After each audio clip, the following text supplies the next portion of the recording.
morning students. Today we will continue with the unit 10 and oscillations and waves and इसका हम chapter कर रहे हैं chapter 14th.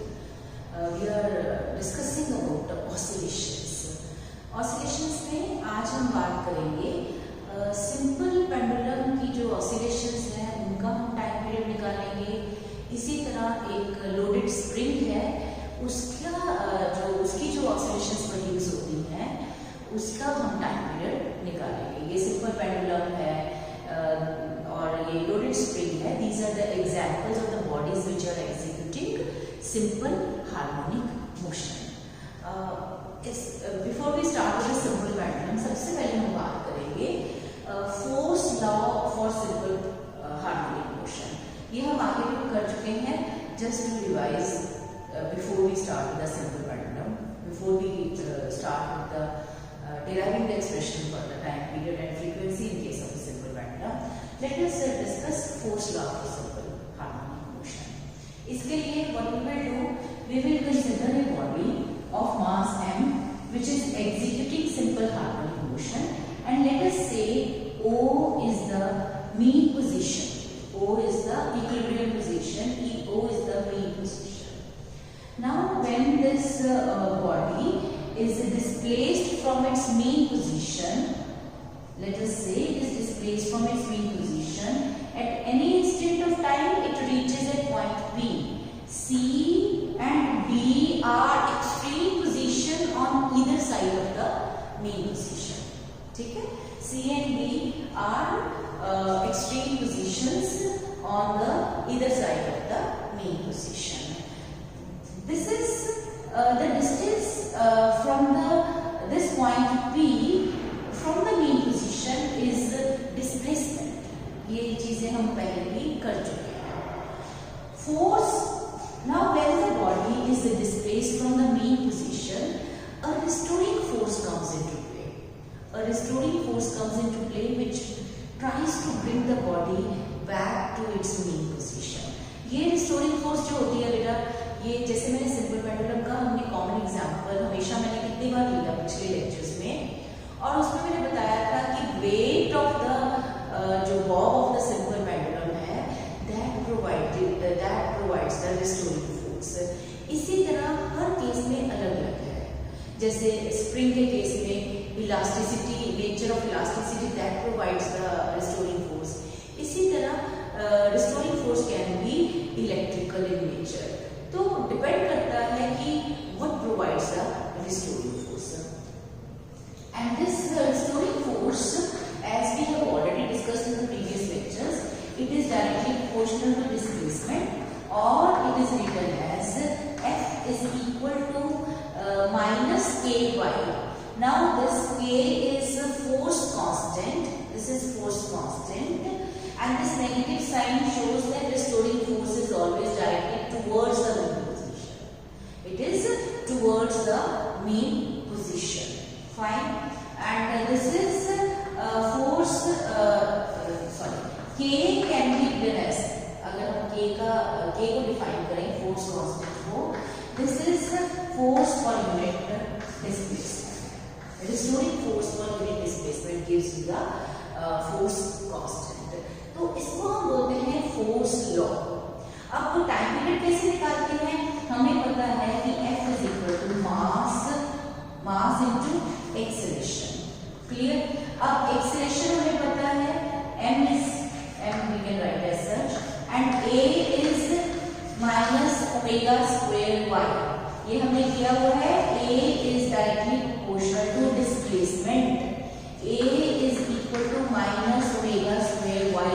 मैंने आपको प्रीवियस लेक्चर में भी बताया था कि सिंपल हार्मोनिक मोशन की एक खास कैरेक्टरिस्टिक है कि उसकी एक आप उसको कह सकते हो कि very important point regarding simple harmonic motion is that acceleration is always directly proportional to displacement and it is directed towards the mean position.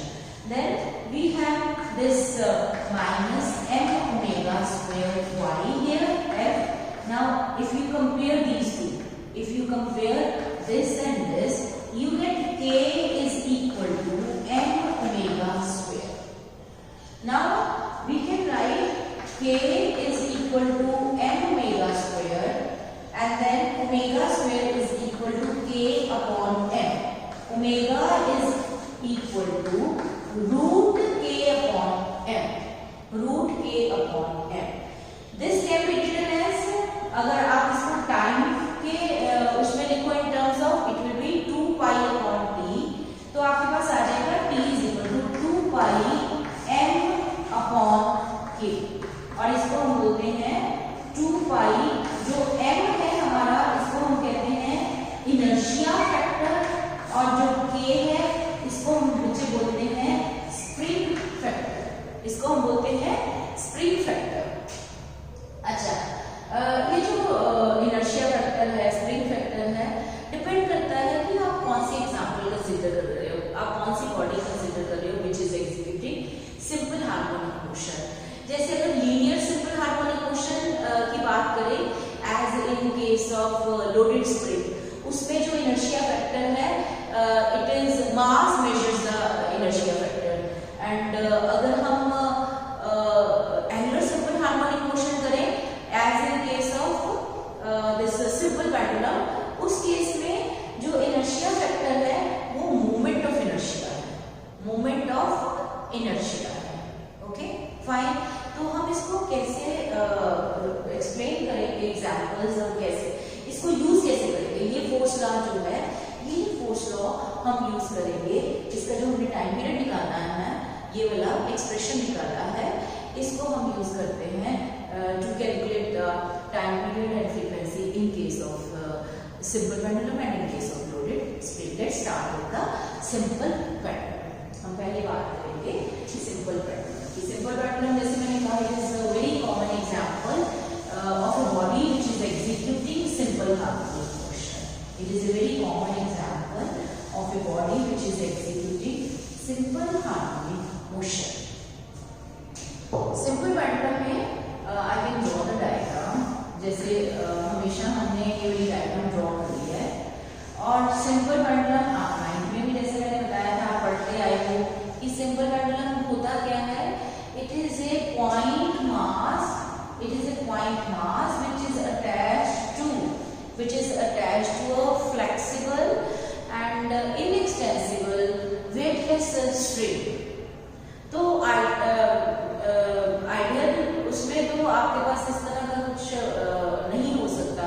अब कोई भी स्ट्रिंग है वो इतनी मतलब इनएक्सटेंसिबल, मतलब वो खींचेगी ना, ऐसा नहीं हो सकता. वेटलेस भी नहीं हो सकती, और पॉइंट मास भी नहीं आपके पास होता आइडियल प्रैक्टिस में. तो हम क्या करते हैं, we take a very heavy and small mass of, हम लेते हैं एक सॉलिड सी बॉडी ले लेते हैं. एक इसमें क्या होता है, हम स्टील बॉल ले लेते हैं, छोटा सा स्टील बॉल ले लेते हैं, and that is known as bob. मैं बार बार बोल रही हूँ ना, सिंपल पेंडुलम का जो बॉब है, तो that is a small and heavy metal. ठीक है, स्फेरिकल बॉल सा होता है, और उसके साथ एक स्ट्रिंग अटैच है.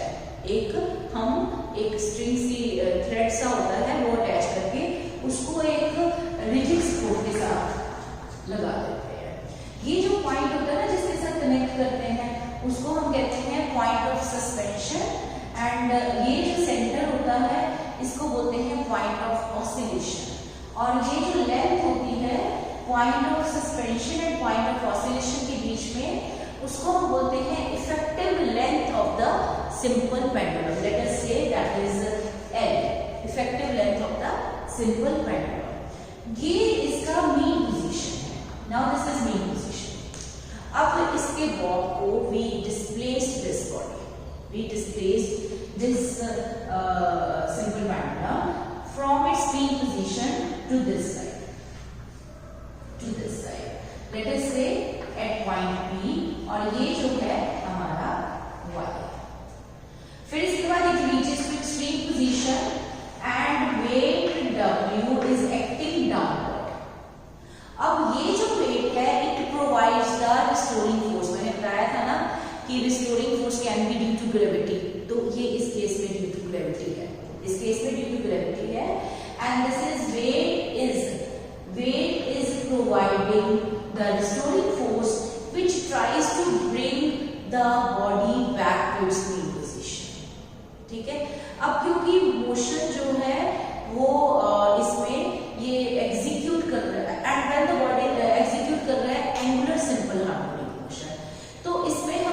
करेंगे, इंस्टेड ऑफ फोर्स हम बात करेंगे टॉर्क, और इसमें लीनियर डिस्प्लेसमेंट की बजाय हम बात करेंगे angular displacement, angular displacement.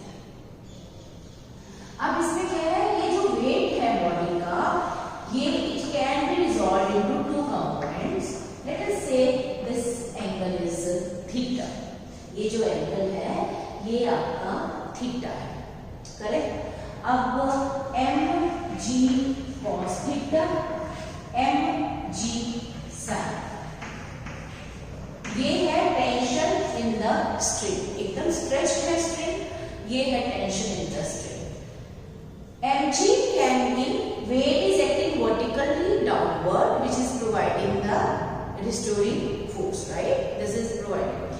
Now this is mg is resolved into two components, mg cos theta and mg sin theta. अब ये जो mg sin theta है, this component is providing the restoring torque to bring the body back to its mean position. ठीक है, fine.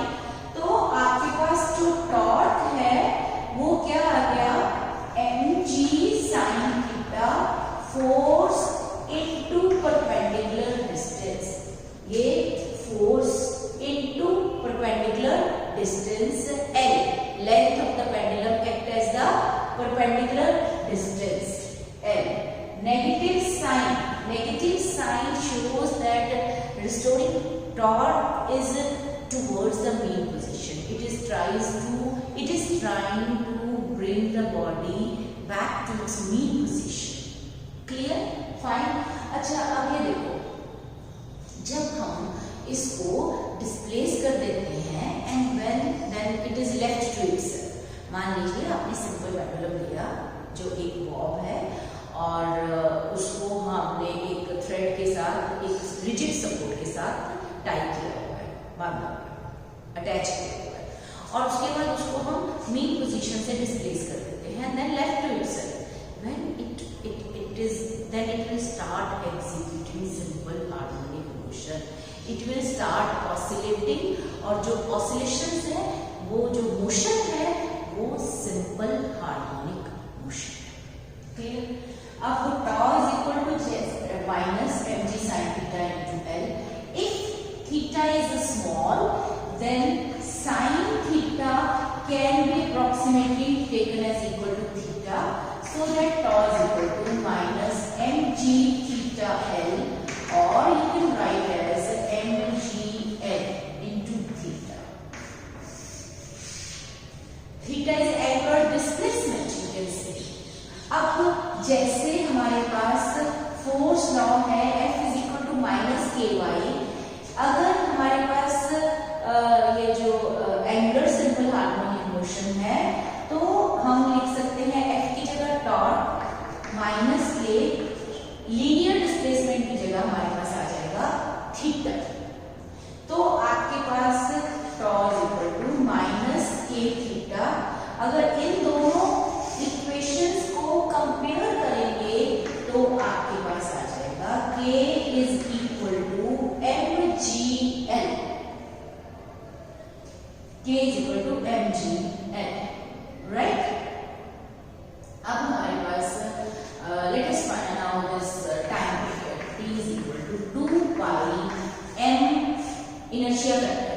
अब inertia factor मैंने कहा था, जब हम एंगुलर सिंपल हार्मोनिक मोशन की बात करते हैं तो moment of inertia gives you the inertia factor. तो मोमेंट ऑफ इनर्शिया कितना होगा, m into n square, mr square होता है ना। तो यहाँ पे force and axis of rotation, line of action of force and axis of rotation के बीच में डिस्टेंस कितना है, l, m into l square, mr square होता है मोमेंट ऑफ इनर्शिया, तो यहाँ पे आ जाएगा ml स्क्वायर। k कितना है, स्प्रिंग फैक्टर अभी हमने कैलकुलेट किया, mgl, ये कैंसिल, आपके पास आ गया 2 pi root l upon g, this is time period. और इसका अगर हमने रेसिप्रोकल निकाला, you get frequency of the oscillations, this is equal to 1 by g/, ये बेटे रेसिप्रोकल निकाल लो तो 1/2 pi root g/L. Now this is how you can find out the time period and frequency of the oscillations in case of a simple pendulum. यहाँ पे हमने देखो जो calculate किया कि वही आ गया t = 2 pi root L/g, जो हमेशा आप शुरू से 9th में यूज करते आए हो कि time period of a simple pendulum is written as t = 2 pi root L/g, ये हमेशा आप लिखते आए हो. तो इसकी डेरिवेशन क्या है? This is how you derive the expression.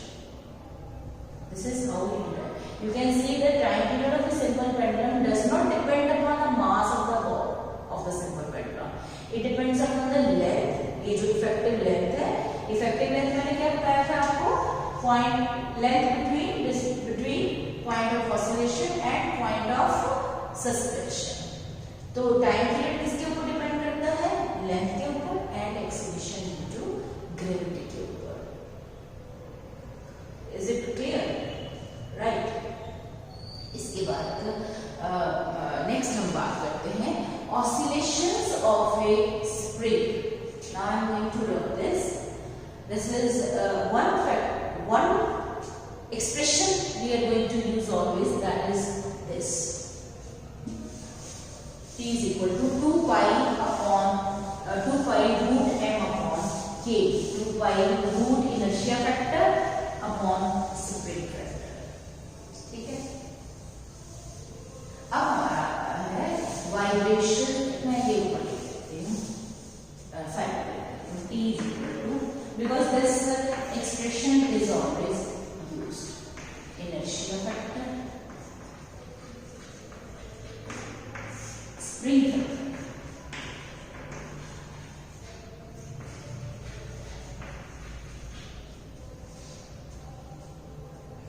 First of all, vibrations of a horizontal spring. Let us talk about it. हमने क्या किया, एक ये स्प्रिंग लिया और उसका एक एंड एक रिजिड सपोर्ट के साथ अटैच कर दिया और दूसरे एंड पे एक हमने मास अटैच किया. बी एंड पे मास अटैच किया और उसका जो ए एंड है उसको हमने फिक्स कर दिया. क्लियर? और and it is placed on the horizontal surface.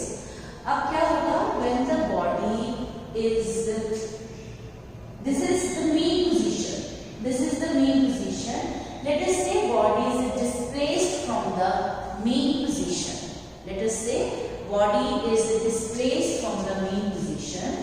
In that case, restoring force due to elasticity comes into play and tries to bring the body back to its mean position such that F is proportional to Y, or this is equal to minus ky. K is the spring constant or force constant, and you can write time period as 2 pi inertia factor. Let us say that mass is m, that is m, spring factor, that is k. So this is how you can find out the time period in case of the oscillations, vibrations of a spring which is placed horizontally. When it is vibration in case of a horizontal spring, when we talk about. Now this is how you can find out time period. और इसका जो reciprocal है frequency, that is equal to 1/2 pi root k upon m. Okay, fine. So this was the first case. अब दूसरा case consider करते हैं. Let us talk about another case. Vertical spring की बात करते हैं. मान लीजिए ये एक स्प्रिंग है, ठीक है. इसको वर्टिकली हमने हैंग किया, इसको वर्टिकली हैंग किया, डन. उसके बाद हमने इसको नीचे वेट अटैच कर दिया. उसके बाद हमने नीचे वेट अटैच कर दिया. जब एक स्प्रिंग है बेटा और उसके नीचे हमने एक वेट अटैच कर दिया तो वो नीचे की ओर हो जाएगा, एक्सटेंशन प्रोड्यूस होगा उस पे, and that extension is let us say N. जब एक्सटेंशन प्रोड्यूस होगा ड्यू टू इलास्टिसिटी क्या होगा, एक रिस्टोरिंग फोर्स प्रोड्यूस होगा and which will try to bring the spring back to the position, mean position. इसकी जो जब हमने वेट अटैच किया तो एक्सटेंशन हो गया L, एक्सटेंशन आ गया L और साथ ही एक restoring force F1 in the opposite direction. तो आपके पास क्या आ गया, F1 is equal to minus KL। Displacement हमारी कितनी है, y की जगह हमारे पास क्या आ गया, L माइनस KL। क्लियर। अब देखो वेट नीचे की ओर है, अभी ऑसिलेशन नहीं होगी, हमने सिर्फ वेट अटैच किया है, अभी कोई ऑसिलेशन नहीं होगी, हमने सिर्फ एक वेट को अटैच कर दिया। एक स्प्रिंग लिया और उसको आपने इमेजिन करते जाएगा, जैसे एक स्प्रिंग लिया और उसके साथ उसके नीचे एक वेट अटैच कर दिया, ठीक है। उसके बाद कुछ खींचा नहीं उसको, बस अटैच कर दिया। तो उस टाइम क्या होगा आपके पास, जो F1, now this is in the equilibrium position, F1 plus mg is equal to 0. I can say F1 minus mg. Net force acting on the spring, that is 0. तो F1 is equal to mg. इन दोनों को जब compare करोगे तो आपके पास आ जाएगा mg is equal to k, so that k is equal to mg upon L. K is equal to mg upon L. Correct, fine. अब नेट, अच्छा अब क्या है, इसके बाद आपने क्या किया, इसको थोड़ा सा और खींचा, it is displaced from that position.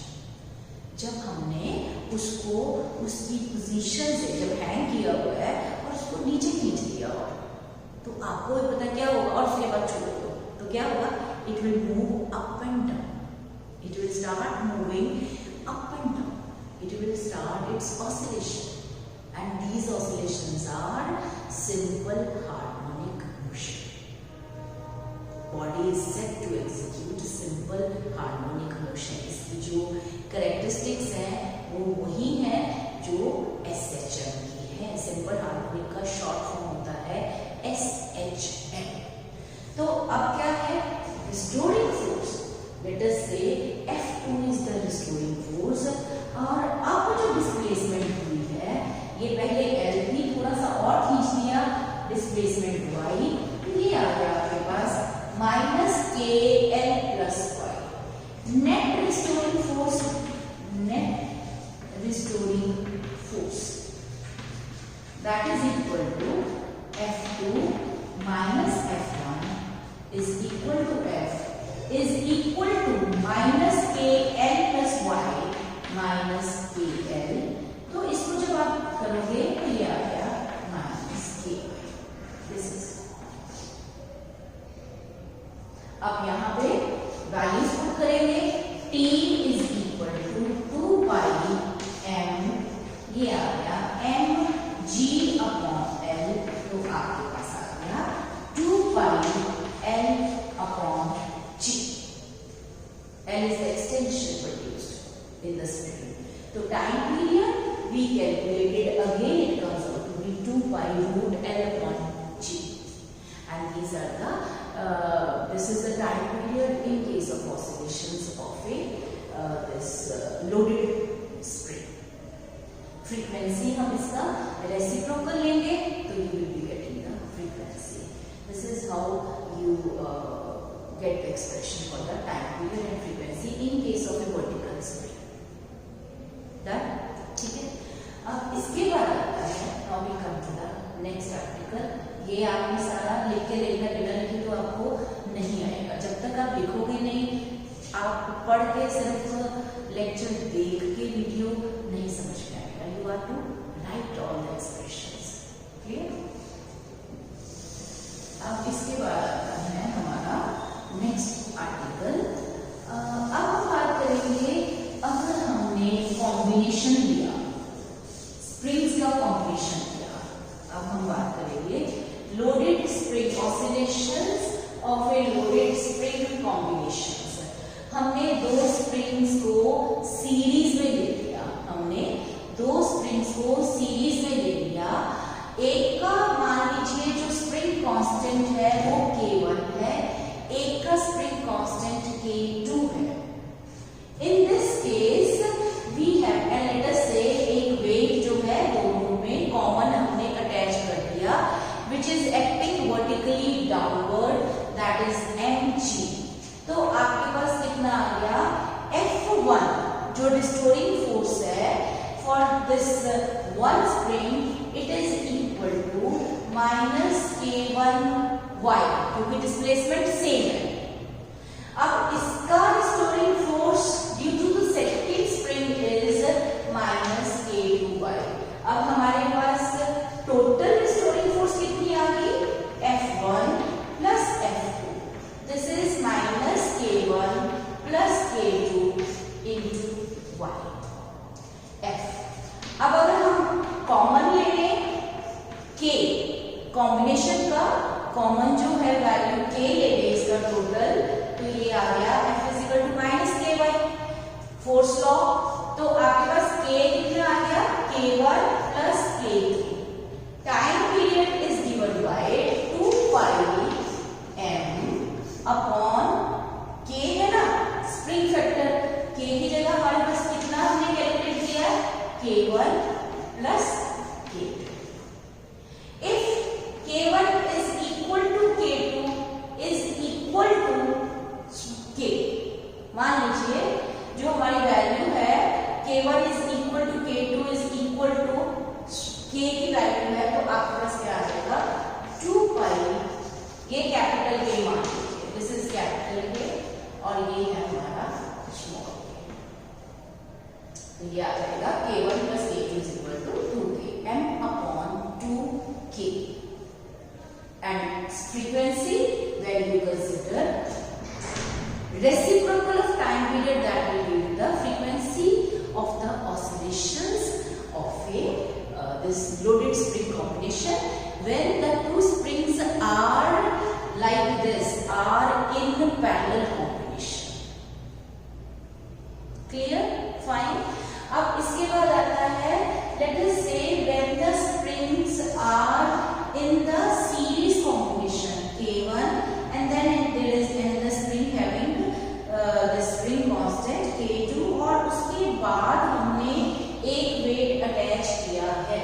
let us do that।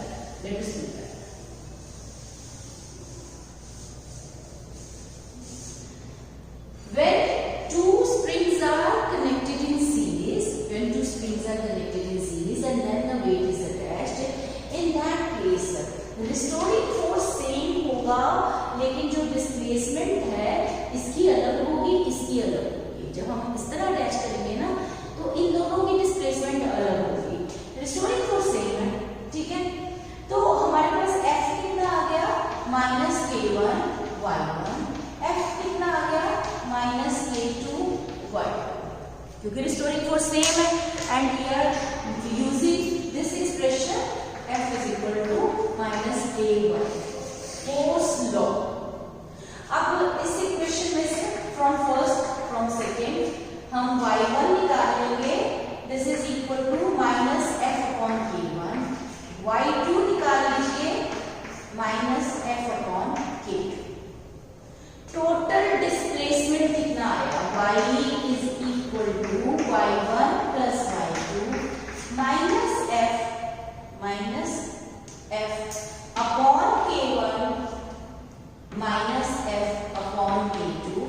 इसमें से F कॉमन आ जाएगा, माइनस F कॉमन, ये आ गया 1 upon K1 plus 1 upon K2।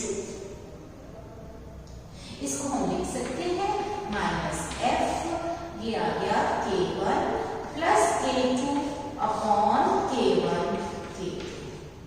इसको बेटे इसी फॉर्म में लाने के लिए हम क्या करेंगे, नाउ वी हैव सी, हमारे पास है minus F K1 plus K2 divided by K1 K2, ये इस तरफ चला गया, आपके पास आ गया minus K1 K2 upon K1 plus K2 into. अब इन दोनों को कंपेयर करो, लेट अस से this is third, late us से this is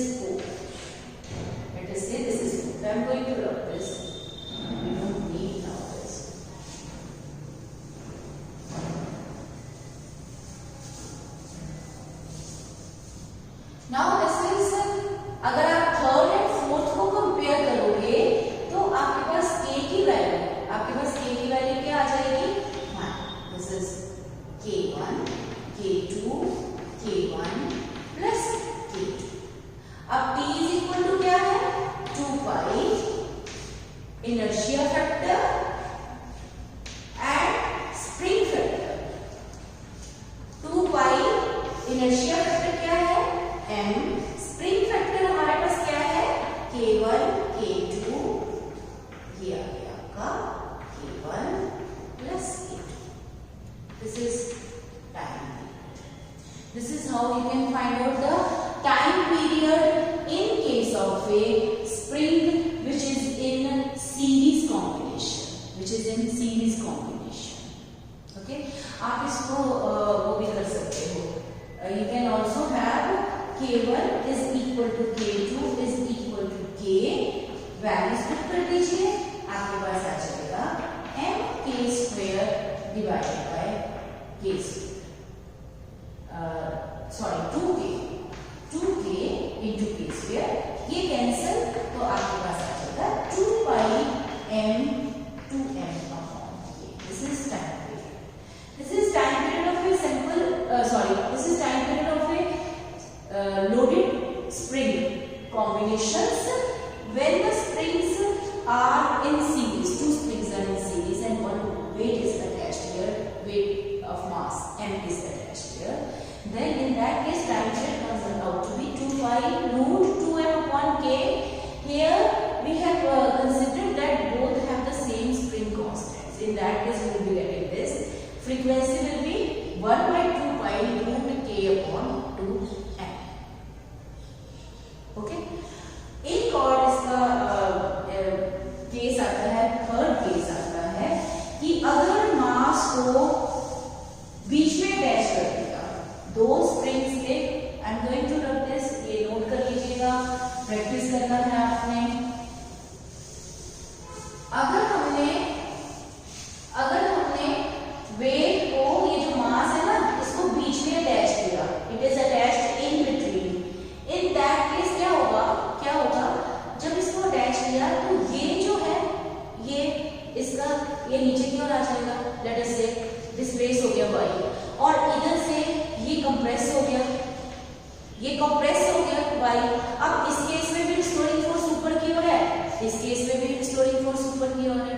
restoring forces in same direction in both the cases.